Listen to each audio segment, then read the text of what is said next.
અત્યારે એમને આઈબીના નવા ડિરેક્ટર તરીકે નિમણૂક આપી દેવામાં આવી છે। તો આ મહેશ દીક્ષિત કોણ છે એના વિશે હું તમારી સાથે વાત કરીશ।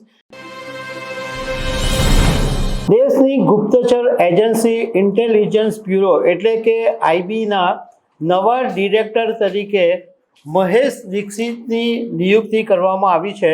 તેઓ તપન કુમાર ડેકાની જગ્યા લેશે અને 30 જૂન 2026ના દિવસથી ચાર્જ સંભાળશે। અત્યારે એમને આઈબીના નવા ડિરેક્ટર તરીકે નિમણૂક આપી દેવામાં આવી છે। તો આ મહેશ દીક્ષિત કોણ છે એના વિશે હું તમારી સાથે વાત કરીશ। મારું નામ રાજેશ શાહ છે અને તમે જોઈ રહ્યા છો ગુજરાતના સૌથી મોટા ડિજિટલ પ્લેટફોર્મ ખબર છે.com। આઈબીના ડિરેક્ટર તરીકે અત્યારે તપન કુમાર ડેકા છે અને સરકારે હવે નવા ડિરેક્ટર તરીકે મહેશ દીક્ષિતને પસંદ કર્યા છે અને તેઓ 30 જૂનના દિવસે આઈબીના નવા ડિરેક્ટર તરીકે પદભાર સંભાળી રહેશે। મહેશ દીક્ષિત 1993ની બેચના જ્યારે આંધ્રપ્રદેશ અવિભાજિત હતું એ વખતના કેડરના અધિકારી છે અને 3 દાયકા સુધી એટલે કે લગભગ 30 વર્ષ સુધી એમણે આઈબીની અંદર વિતાવ્યા છે, એટલે એમને આઈબીનો એકદમ ડિટેલમાં અનુભવ છે। મહેશ દીક્ષિત એવા ઘણા બધા કામો કર્યા છે, ખાસ કરીને આતંકવાદ વિરોધી ગુપ્તચર કામગીરી અને કોન્ફ્લિક્ટ નિવારણ એટલે સંઘર્ષ નિવારણમાં ભારતના ટોપના જે એક્સપર્ટ અધિકારીઓ હોય છે એમાંના એક તરીકે મહેશ દીક્ષિતને માનવામાં આવે છે।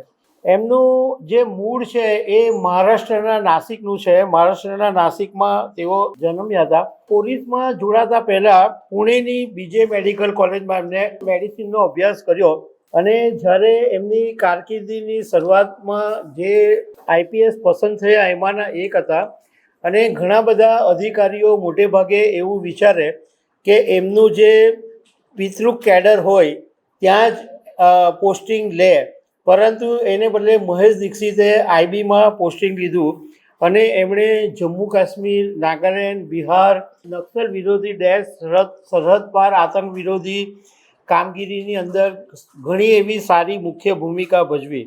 ભારતીય ઇન્ટેલિજન્સ કોમ્યુનિટીની અંદર દીક્ષિતને એક માસ્ટર નેગોશિએટર તરીકે ઓળખવામાં આવે છે, એટલે કોઈની સાથે વાટાઘાટો કરવાની હોય એમાં મહેશ દીક્ષિત એકદમ એક્સપર્ટ છે, માસ્ટર કહેવાય છે। જ્યાં તેઓ કામ કરતા હોય એ વિસ્તારની અંદર લોકો એમને પ્રેમથી ડૉક્ટર સાહેબ તરીકે બોલાવે છે, પણ એમની જે મહત્ત્વની ભૂમિકા કહેવાય કે એમને જે ચેલેન્જિંગ કામ હતું એ એમને 2019માં મળ્યું, જ્યારે કેન્દ્ર સરકારે ઓગસ્ટ 2019ની અંદર જમ્મુ કાશ્મીરમાં આર્ટિકલ 370 હટાવી દીધી, ત્યારે ત્યાં આગળ જે સ્થિતિ નિર્માણ થઈ એ દેશમાં સૌથી પડકારજનક કામોમાંનું એક કામ હતું અને સરકારે એમની પર વિશ્વાસ મૂક્યો અને 2019માં એમને જમ્મુ કાશ્મીરની જવાબદારી આપવામાં આવી।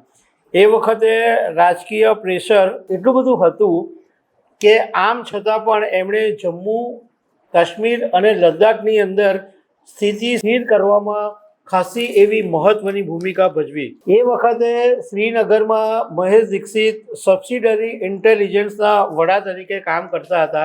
કાશ્મીરની અંદર જે દાયકાઓથી એવું હતું કે ત્યાં ચૂંટણી જ નહોતી થતી અને ચૂંટણીનો બહિષ્કાર કરવામાં આવતો હતો, એ વાતનો મહેશ દીક્ષિત અંત લાવ્યા અને જમાતે ઇસ્લામીની સાથે સંકળાયેલા કાર્યકરોને મુખ્ય પ્રવાહમાં લાવવાનો શ્રેય પણ મહેશ દીક્ષિતના નામ ઉપર જાય છે। એમણે એક દાયકા જેટલો સમય જમ્મુ કાશ્મીરમાં કાઢ્યો, કારણ કે 2019થી 2026 સુધી રહ્યા અને 2009થી 2012માં પણ એમને કાશ્મીરમાં આઈબીના ડેપ્યુટી ડિરેક્ટર તરીકે નિમવામાં આવ્યા હતા।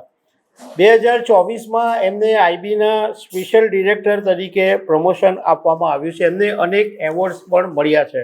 હવે મહેશ દીક્ષિત આઈબીના ડિરેક્ટર તરીકે 30 જૂન 2026ના દિવસે એમનો પદભાર સંભાળશે। તો દર્શક મિત્રો, આવી અનેક વાતો સાથે તમને મળતા રહીશું। આભાર।